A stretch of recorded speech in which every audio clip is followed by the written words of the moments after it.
देखिए, आप सभी को पता ही है कि बिहार में कृषि इनपुट यानी कि जो बाढ़ से फसल नुकसान हुआ है ना, उसका जो ऑनलाइन आवेदन है वो शुरू कर दिया गया है। मैंने एक वीडियो बनाकर आप सभी को जानकारी दिया था कि इस तरह से फॉर्म को भरना है। उसमें मैंने आपको कंप्लीट इन्फॉर्मेशन इसलिए उपलब्ध नहीं करवाया था कि जो भी पंचायत इसमें प्रभावित हुए हैं, ठीक है, वहीं के लोग जो यहाँ पे आवेदन करेंगे, तो उस प्रकार का कोई भी मेरे पास डेटा नहीं था। मतलब कोई किसान पंजीकरण संख्या नहीं था जिसके माध्यम से मैं आपको पूरा जो है फॉर्म फिलअप करके दिखा पाता। लेकिन मैंने जो है कहा था कि कुछ लोग मेल करेंगे हमें अपनी जानकारी, तो उसके माध्यम से जो है वीडियो बनाकर आप सभी को जानकारी उपलब्ध करवा देंगे। तो मुझे जो है पीयूष जी का मेल मुझे प्राप्त हुआ जिसमें उन्होंने अपना जो किसान पंजीकरण है वो मुझे उपलब्ध करवाया हुआ है। उसके बेसिस पे आपको बताएंगे कि किस तरह से कृषि इनपुट का जो फॉर्म है ना वो आपको भरना है, क्योंकि काफ़ी सारे लोग ऐसे हैं ना जो कि गलती कर रहे हैं, जो गलती आपको नहीं करना है। तो पूरी जानकारी हमने इस वीडियो में बताया हुआ है कि बिहार कृषि इनपुट अनुदान का जो फॉर्म है ना 24-25 के लिए कैसे भरना है, कौन लोग जो है फॉर्म को भरेंगे और कौन कौन से जो पंचायत है इसके अंतर्गत आ रहे हैं, उसकी भी जानकारी हमने इस वीडियो में कवर किया हुआ है। तो प्लीज़ वीडियो शुरू से अंत तक लेकर जरूर देखिएगा और वीडियो थोड़ा सा भी अच्छा लगे तो वीडियो को लाइक करिएगा। तो चलिए आज का वीडियो शुरू करते हैं। के लिए सबसे पहले आप अपने कंप्यूटर के ब्राउज़र में easy2net.com सर्च करेंगे। फर्स्ट में आपको easy2net.com का जो ऑफिशियल वेबसाइट है देखने को मिलेगा। यहाँ से इसको ओपन कर लीजिएगा। यहाँ पे सरकारी योजना में देखेंगे तो बिहार कृषि इनपुट अनुदान 2024 का जो अप्लाई करने का लिंक है यहाँ पे आपको देखने को मिल जाएगा। ठीक है, इसमें जो है 8500 रुपये से लेकर जो है 4500 रुपये जो आपको मिलने वाला है। जिस तरह से आपका रकबा होगा उसके हिसाब से आपको बेनिफिट यहाँ पे देखने को मिल जाएगा। ठीक है, आवेदन जो है 6 अक्टूबर से शुरू किए गए हैं। लास्ट डेट कोई नहीं बताया गया है। जैसे ही लास्ट डेट आएगा टेलीग्राम और जो भी हमारा व्हाट्सएप चैनल है वहाँ पे हम सेंड कर देंगे। ठीक है, नीचे आने के बाद यहाँ पे देखेंगे तो आपको जो है अप्लाई करने का लिंक मिलेगा और साथ ही साथ यहाँ पे नोटिस भी आपको देखने को मिलेगा। तो नोटिस को डाउनलोड करेंगे तो यहाँ पे सबसे पहले समझ लीजिएगा कि इनको बेनिफिट मिलेगा। जो भी बाढ़ आया हुआ है 16 जिलों में, ठीक है, उसके मान लीजिए जिले के अंतर्गत आते हैं और आपका पंचायत जो है बाढ़ से प्रभावित हुआ है तो ही आपको बेनिफिट मिलेगा। तो बाढ़ से प्रभावित आपका पंचायत हुआ है कि नहीं हुआ है उसको आप आगे चेक कर सकते हैं, बताएंगे कैसे चेक करना है। बाकी बताया गया है कि इसमें अगर आपका जो क्षेत्र है वर्षासित क्षेत्र है यानी कि असिंचित है तो उस कंडीशन में 8500 रुपये जो है प्रति हेक्टेयर के हिसाब से आपको अनुदान दिया जाएगा। अगर आपका सिंचित क्षेत्र है तो 17,000 रुपये जो है प्रति हेक्टेयर आपको अनुदान मिलेगा। और आपका अगर शाश्वत या फिर बहुवर्षीय फसल वाला जो क्षेत्र है तो आपको 22,500 रुपये जो है प्रति हेक्टेयर के हिसाब से आपको बेनिफिट मिलेगा। अधिकतम जो है 2 हेक्टेयर के लिए आप आवेदन कर सकते हैं। तो 22,500 के दुगुना करेंगे तो आपका जो है 45,000 रुपये तक होगा, यानी कि 8500 से लेकर 45,000 रुपये तक का जो अनुदान है आपको सरकार यहाँ पे देगी। ठीक है, अब इसका जो आवेदन है ना वो करना है तो यहीं पे आपको लिंक मिलेगा, तो इस पर आप क्लिक करेंगे तो सीधे इनके आवेदन करने वाला जो पोर्टल है ना यहाँ पे आप आ जाएंगे। ठीक है, देखेंगे तो 24-25 के लिए आवेदन यहाँ पे शुरू किया गया है। यहाँ पे देखिए आवेदन करने के लिए आपके पास जो है किसान पंजीकरण संख्या होनी चाहिए। काफ़ी सारे लोग को पता नहीं होता है कि किसान पंजीकरण संख्या क्या होता है। तो इसको करने के लिए आप इनका ऑफिशियल पोर्टल पे जाएंगे डीबीटी के, तो यहाँ पे देखेंगे एक ऑप्शन आपको देखने को मिलता है किसान पंजीकरण। यहाँ पे क्लिक करके सबसे पहले अपना जो है पंजीकरण करना होता है, जिसमें अगर आपके आधार कार्ड या मोबाइल नंबर लिंक है तो ओटीपी के थ्रू कर सकते हैं, नहीं लिंक है तो अपने फिंगर को लगाकर डेमोग्राफी बाई ऑथेंटिकेशन के माध्यम से कर सकते हैं। तो एक अलग प्रोसीजर होता है, इसके लिए हमने अलग वीडियो बनाया हुआ है जिसका लिंक आपको डिस्क्रिप्शन बॉक्स में या फिर यूट्यूब पे सर्च करके देख सकते हैं कि किसान पंजीकरण कैसे करना है। आपको बहुत सारे वीडियोज भी देखने को मिल जाएगा, उसी में मेरा वीडियो भी आपको देखने को मिल जाएगा। तो यहाँ पे रजिस्ट्रेशन कर लीजिएगा। काफ़ी सारे लोग ऐसे हैं जिनका रजिस्ट्रेशन तो हो गया है लेकिन उनको याद नहीं है, तो आप यहाँ से आकर निकाल भी सकते हैं। किसान पंजीकरण जाने अपने मोबाइल नंबर या फिर अपने आधार नंबर में किसी एक नंबर को देकर ओटीपी के थ्रू लॉगिन करके अपना जो पंजीकरण संख्या है उसको निकाल सकते हैं। ठीक है, निकालने के बाद आपको क्या करना है कि आवेदन करना है। ठीक है, आवेदन करने से पहले कुछ महत्वपूर्ण जानकारी है जो आपको पता होनी चाहिए। बहुत सारे लोग जो है फॉर्म को भरते हैं, फॉर्म भरने में कोई अगर त्रुटि हो जाती है तो 48 घंटे के अंदर उसको जरूर सुधार कर लें, नहीं तो 48 घंटे के बाद सुधार करने की आपको मौका नहीं मिलता है। बाकी जो है 2 हेक्टेयर का मतलब होता है 444 डिसमिल के लिए आप यहाँ पे अधिकतम जो है फॉर्म भर सकते हैं, इससे अधिक के लिए आप फॉर्म नहीं भरेंगे। बताया गया है कि देखेंगे एक किसान परिवार का मतलब होता है पति पत्नी और उसके जो भी आवश्यक बच्चे होते हैं वो एक परिवार होता है। तो एक ही परिवार यहाँ पे अपना आवेदन कर सकता है, ठीक है। बाकी बताया गया है कि इसमें जो है 2 प्रकार से आप आवेदन कर सकते हैं। अगर आपके पास खुद का ज़मीन है तो खुद के ज़मीन से आप अपना आवेदन कर सकते हैं, जिसमें आपका जो ज़मीन का रसीद है या फिर LPC है जो 23-24 के बाद का बना होना चाहिए, तो आप लगा सकते हैं। दूसरा कंडीशन ऐसे है ना कि मान लीजिए आप किसी का खेत जो है बटाईदार लेकर रोपते हैं तो वास्तविक जो खेतीहर है उसके आधार पे भी अपना फॉर्म को भर सकते हैं। इसके लिए आपको स्वयं घोषणा पत्र देना होगा। और कई सारे किसान ऐसे हैं जो कि खुद का भी ज़मीन खेतीबाड़ी किए हुए हैं और कुछ बटाईदार भी लेकर खेतीबाड़ी किए हुए हैं, तो दोनों के लिए आवेदन कर सकते हैं। खुद के ज़मीन के लिए अपना जो भी LPC लगान रसीद है वो दे सकते हैं, और जो आपका वास्तविक खेतीहर है उसके लिए आप यहाँ पे जो घोषणा पत्र दिया गया है इसको आप डाउनलोड करके लगा सकते हैं, कोई भी दिक्कत नहीं है। इसको भरने में जो है काफ़ी सारे लोगों को दिक्कत आ रहा था, प्रीवियस वीडियो में हमने बताया था, तो भरना आपको बता देते हैं। देखिए, सबसे पहले मैं किसान यहाँ पे लिखेंगे, ठीक है, तो अपना नाम लिखेंगे, ठीक है। उसके बाद यहाँ पे पिता या फिर अपने पति का नाम, जैसे कि मान लीजिए आप पुरुष हैं तो पिता का नाम, अगर आप लेडीज हैं तो अपने पति का नाम यहाँ पे लिखेंगे। फिर अपने गांव का नाम यहाँ पे लिखना है, पंचायत, नगर परिषद का नाम यहाँ पे लिखना है, प्रखंड आपको यहाँ पे लिखना है, जिला यहाँ पे लिखना है, राज्य यहाँ पे लिखना है, ठीक है। पूरा अपना जानकारी यहाँ पे भर देना है। नीचे क्या करेंगे कि आपने जो भी जमीन में खेती बाड़ी किया हुआ है जिसका नुकसान हुआ है उस पर आपको अनुदान प्राप्त करना है। तो यहाँ पे क्रम 1, 2 क्रम संख्या डाल देंगे। फिर यहाँ पे उसका थाना या फिर खाता नंबर में से कोई एक नंबर लिख देंगे, दोनों है तो दोनों लिख देंगे। फिर उसका खेसरा नंबर, वो ज़मीन जो है किनके नाम से है उनका नाम यहाँ पे लिखेंगे। हो सकता है कि आपके दादा परदादा का नाम से होगा तो इनका ही नाम लिखना है। यहाँ पे उनका चौहद्दी लिखना है, चौहद्दी छोटा छोटा में करके लिख दीजिएगा क्योंकि जगह तो बहुत कम है। हालांकि फॉर्मेट थोड़ा सा बड़ा प्रिंट करेंगे A4 साइज में तो आपको थोड़ा सा बड़ा देखने को मिलेगा।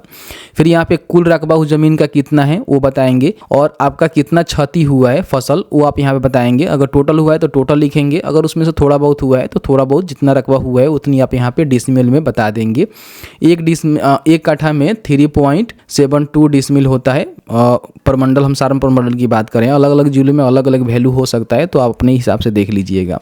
बाकी यहाँ पे किसान का जो है नाम आपको देना होता है जो कि आपके आसपास की होना चाहिए, क्योंकि मान लीजिए आप वास्तिहर खेतीहर वाले किसान हैं तो उसका एक प्रमाण आपको देना पड़ता है, अगल बगल किसान का जो है गवाही लेनी पड़ती है। तो किसान का नाम, 2 किसान का नाम देंगे, उनका पता हो गया, मोबाइल नंबर हो गया, उनका सिग्नेचर भी यहाँ पे करवा लेंगे, ठीक है। यहाँ पे अपना दिनांक लिखेंगे कब फॉर्म को भर रहे हैं, और यहाँ पे किसान जो भी फॉर्म भर रहा है वो अपना सिग्नेचर कर सकते हैं, नहीं तो अंगूठा का निशान भी लगा सकते हैं। बाकी इसको जांच सत्यापन भी करवाना होगा, तो आप अपने जो भी कृषि कोऑर्डिनेटर हैं उनसे आपको इसका जो है सिग्नेचर करवाना होता है, यानी कि सत्यापन करवाना होता है। तो उससे पहले जो भी आपके जनप्रतिनिधि हैं, मुखिया, सरपंच, वार्ड, किसी एक से अपना जरूर करवा लेंगे सिग्नेचर, ठीक है। ये सिग्नेचर कर देंगे, उसके बाद जाएंगे तो एक कोऑर्डिनेटर साहब भी आपका सिग्नेचर कर देंगे। इसको स्कैन करके आपको रेडी रखना है अगर आप वास्तिहर खेतीहर का फॉर्म भरना चाहते हैं। बाकी मान लीजिए अगर आप वैसे किसान हैं जो कि खुद का ही आपके पास ज़मीन है तो ये वाला फॉर्म आपको नहीं देना है, आप अपने जमीन का जो भी LPC है, जमीन का रसीद है वो लगा देंगे, आपका फॉर्म फिलअप हो जाएगा, कोई भी दिक्कत नहीं है, ठीक है। कितना जानकारी आप समझ लिए। अब यहाँ पे अपना जो भी पंजीकरण संख्या है ना उसको यहाँ पे डालना है, जो कि मैंने आपको बता दिया हुआ है कि पंजीकरण संख्या क्या होता है, और किस तरह से नहीं पता है तो इसको निकाल सकते हैं। डालने के बाद यहाँ पे सर्च के बटन पे क्लिक करेंगे तो यहाँ पे आपके सामने एक यहाँ पे मैसेज आपको देखने को मिलेगा जिसमें कहा जा रहा है कि आपका जो बैंक खाता है ना उसको NPCI से लिंक करवा लीजिएगा, अगर नहीं है तो उसका स्टेटस भी आप यहाँ से चेक कर सकते हैं कि आपका लिंक है कि नहीं है। आधार नंबर को डालकर चेक कर सकते हैं, तो चेक कर लीजिएगा।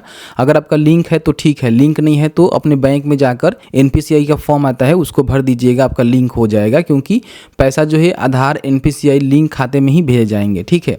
अगर आपका लिंक है तो यहाँ पे ओके करना है। जैसे ही ओके करेंगे तो आपके सामने जो है इस तरह का मैसेज अगर आपको देखने को मिल रहा है तो समझिए कि आपका जो पंचायत है ना वो बाढ़ प्रभावित क्षेत्र में नहीं है। हो सकता है कि आपका जिला में बाढ़ आया होगा लेकिन आपका पंचायत उसमें घोषित नहीं हुआ होगा, तो इस तरह से आपको मैसेज यहाँ पे देखने को मिलेगा। तो इसका मतलब ये है कि आप एलिजिबल नहीं है, फॉर्म को नहीं भर सकते हैं।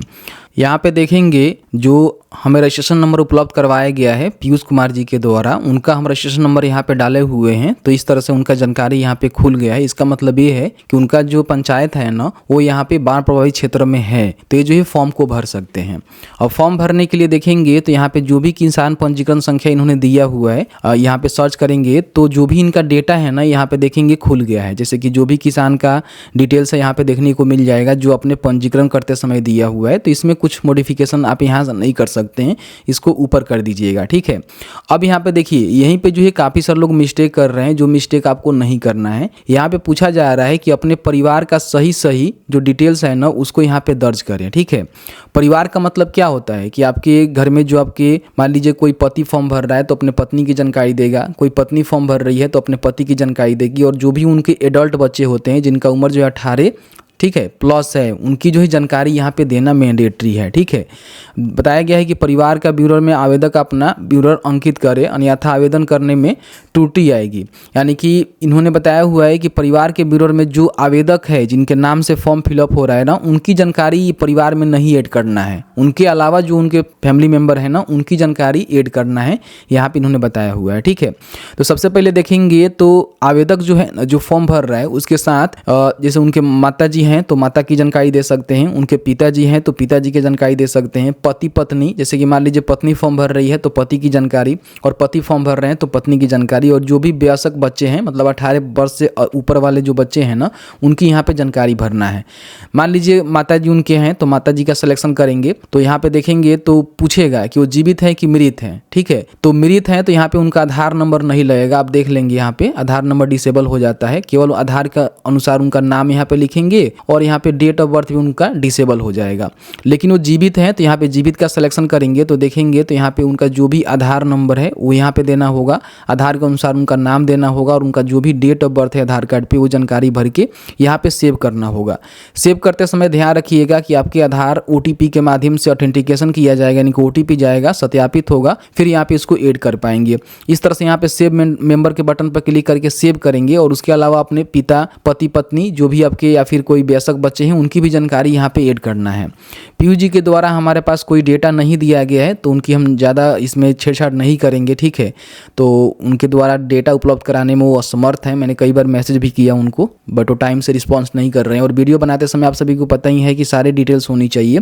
तो यहाँ पे आप अपने हिसाब से एग्जाम्पल के तौर पर हमने बता दिया, तो आप यहाँ पे इसको ऐड कर लीजिएगा, देख लीजिएगा, ठीक है।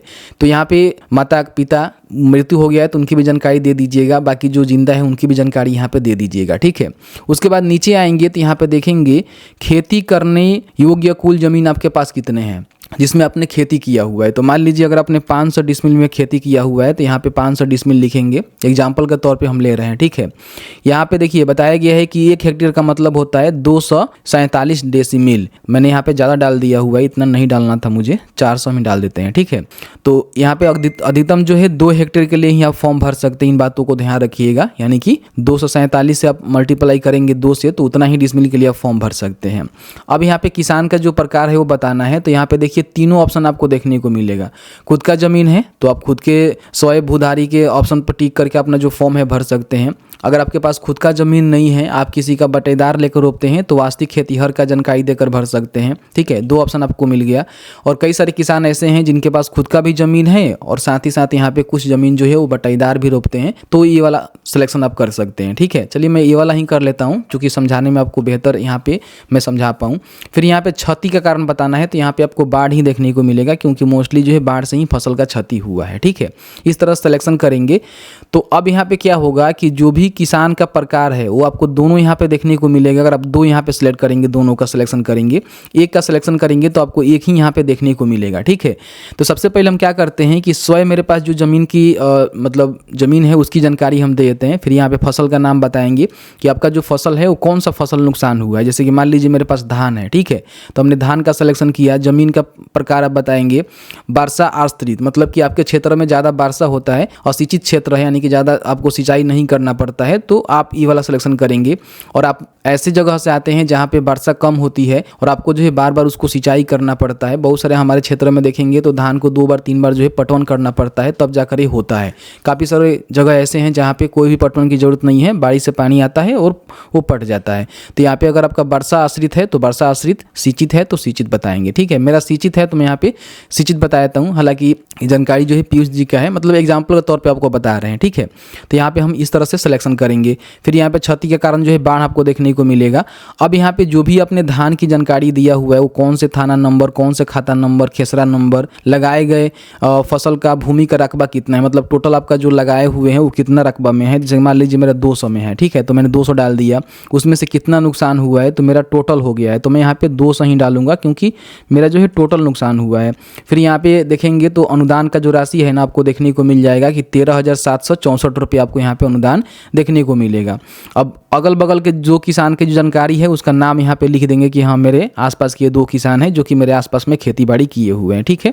तो इस तरह से इनकी जानकारी अब यहाँ पे आपको जोड़ देना है। अब यहाँ पे मान लीजिए हमने जो है दोनों का सिलेक्शन किया हुआ है, जैसे कि वास्तविक खेतीहर की भी जानकारी देना है, तो सबसे पहले इसका जानकारी हम यहाँ पे ऐड करते हैं। तो इस तरह से एग्जाम्पल के तौर पर हमने जो है एक नई जानकारी को यहाँ पे ऐड कर दिया हुआ है। तो ये देखेंगे जानकारी यहाँ पे ऐड हो चुका है, इसको चाहे तो आप रिमूव कर सकते हैं। अब यहाँ पे मेरे पास जो जमीन है ना वो वास्तविक खेतीहर का है, बटाईदार का है, तो इसका सिलेक्शन करेंगे। यहाँ पे बताएंगे किस प्रकार का आपका फसल है। देखिए यहाँ पे सभी फसल का, जैसे केला, सब्जी, मक्का, खरीफ तिलहन, खरीफ दलहन, धान, शाश्वत फसल जैसे गाना वगैरह वगैरह हो गया, तो उसके लिए भी फॉर्म को भर सकते हैं। मेरा धान ही है तो मैं यहाँ पे सिंचित ही करूँगा, फिर यहाँ पे बताऊँगा कितना मेरे पास कौन से खाता नंबर है। इसमें देखेंगे तो आपका जो है खाता नंबर, और आप खाता नंबर डिसेबल रहेगा, खेसरा नंबर आपको डालना होगा। फिर टोटल आपका ज़मीन कितना है तो 200 डिसमिल मेरा है, फिर यहाँ पे मैं 200 डिसमिल ही डालूंगा, ठीक है, क्योंकि टोटल मेरा नुकसान हुआ है। तो यहाँ पे इसका भी देखेंगे तो इतना अनुदान आपको मिलेगा, ठीक है।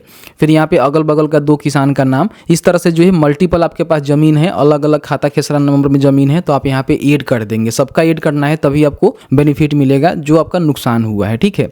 अब यहाँ पे देखेंगे तो आवेदक के कुल क्षति का रकबा देखेंगे तो यहाँ पे 400 डिसमिल बताया जा रहा है। इनको कुल जो अनुमानित अनुदान है ना 27,528 रुपये यहाँ पे दिए जाएंगे। यही अगर आप देखेंगे तो वर्षा आश्रित करेंगे तो ये घट जाएगा, ठीक है। तो इस तरह से आपको देखने को मिलेगा। तो ये सभी चीज़ों को आपको भरना है और इसको चेक कर लेना है। एग्जाम्पल के तौर पे हम बता रहे हैं, आप अपने हिसाब से सही ढंग से इस डायरेक्शन के माध्यम से ही फॉर्म को भरिएगा, ठीक है। उसके बाद यहाँ पे आपको तीनों को टिक करना है, और टिक करने के बाद यहाँ पे गेट OTP के बटन पे आपको क्लिक करना है, ठीक है। तो क्या होगा कि आपके जो भी किसान पंजीकरण में नंबर रजिस्टर है ना उस पर एक OTP जाएगा, OTP डालेंगे। OTP डालने के बाद यहाँ पे क्या होगा कि जैसे OTP भेज देगा, कैप्चा डालकर यहाँ पे OTP डालकर सबमिट करेंगे, ठीक है। अब मेरे पास तो उनका मतलब संपर्क नंबर है, लेकिन वो रिस्पांस टाइम से नहीं कर पा रहे हैं, तो इसलिए मैं आगे आपको नहीं बता सकता। इसके आगे आपको क्या करना है कि जैसे ही OTP डालकर आप यहाँ पे सत्यापित करेंगे, तो अगर आप दोनों प्रकार के किसान हैं, खुद के भी खेती किए हुए हैं और कुछ बटाईदार भी किए हुए हैं, तो आपको अपने ज़मीन का जो LPC होता है या फिर ज़मीन का जो रसीद होता है, दोनों में से कोई आपको स्वयं ज़मीन के लिए अपलोड करना होगा। और बाकी आप वास्तविक खेतीहर हैं तो जैसे कि ये वाला फॉर्म आपने डाउनलोड किया होगा, इसको स्कैन किया होगा, ये वाला जो है आपको यहाँ पे अपलोड करना होगा। दोनों को अपलोड अलग अलग करना है, ठीक है। अपलोड करने के बाद लास्ट में आपको जो है फॉर्म को फाइनल सबमिट करना है, ठीक है। देखिए मैं कोई भी आपके साथ चीटिंग नहीं करता, जो चीज़ें हैं वो हकीकत में बताता हूँ, ठीक है। अब इसके आगे मान लीजिए मैं नहीं बढ़ पा रहा हूँ तो कैसे मैं आपको बता दूँ कि कैसे कैसे करना है। जो जानकारी है वो आपको उपलब्ध करवा देते हैं। इसके बाद आपको 2 डॉक्यूमेंट ही अपलोड करना होगा, उसके बाद फाइनलाइज करके जो है फॉर्म को सबमिट करना होगा। फॉर्म आपका फाइनल सबमिट हो जाएगा। कभी भी आप अपने एप्लीकेशन का जो स्टेटस है चेक करना चाहते हैं तो यहीं पे आएंगे आवेदन की स्थिति देखने के लिए। तो यहाँ पे देखेंगे तो आपको देखने को मिल जाएगा कृषि इनपुट अनुदान, ठीक है। यहाँ पे प्रिंट, यहाँ से प्रिंट भी आप कर सकते हैं और यहीं से आप स्टेटस भी चेक कर सकते हैं। देखिए यहाँ पे पंजीकरण संख्या डाल के और एप्लीकेशन का स्टेटस भी चेक कर सकते हैं, एप्लीकेशन को यहाँ पे प्रिंट भी कर सकते हैं, ठीक है। तो आप अपने हिसाब से देख लीजिएगा, इस तरह से आपको करना है, करिएगा यहाँ से। और उसके बाद फॉर्म को भरने के बाद आपका सत्यापन होगा, सत्यापन होने के बाद आपको बेनिफिट दिया जाएगा। तो जैसे कि आपने देखा कि मैंने जो है पूरी जानकारी आपको बताया। हालांकि OTP के बाद आपको मैंने नहीं बता पाया क्योंकि पीयूष जी अवेलेबल नहीं थे और उनसे मैं OTP नहीं ले पाया। तो क्या होता है कि इसके बाद जैसे ही आप OTP डालकर वेरीफाई करेंगे तो फिर अपना जो भी दस्तावेज है, जैसे कि आपका खुद का ज़मीन है तो LPC हो गया, रसीद हो गया, दोनों में से कोई आप अपलोड कर देंगे। और आप मान लीजिए खेतीहर वाला जो मतलब बटाईदार वाला जो ज़मीन है उस प्रकार का ज़मीन है तो आपको जो है स्वयं घोषणा पत्र भी अपलोड करने का ऑप्शन देखने को मिलेगा। अपलोड करेंगे, उसके बाद फॉर्म को फाइनल सबमिट कर देंगे, ठीक है। तो इस तरह से जो है फॉर्म को भरना है। फॉर्म को भरने के बाद इसका सत्यापन होता है, फिर आपको जो भी बेनिफिट है, आपका जो भी किसान पंजीकरण करते समय आपने आधार नंबर, अकाउंट नंबर दिया हुआ है, उसमें जो भी DBT लिंकिंग अकाउंट है ना उसमें आपका पैसा ट्रांसफ़र कर दी जाती है। तो मैंने जो है पूरी जानकारी इस वीडियो में बताने की कोशिश किया हुआ है। वीडियो थोड़ा सा भी अच्छा लगा है तो प्लीज़ वीडियो को लाइक कर दीजिएगा। और आपके मन में कोई भी सवाल होगा इस वीडियो से रिलेटेड तो आप हमें नीचे कमेंट सेक्शन में कमेंट करके पूछ सकते हैं। जहाँ तक मेरी नॉलेज होगी वहाँ तक जानकारी आपके साथ साझा करने की कोशिश की जाएगी।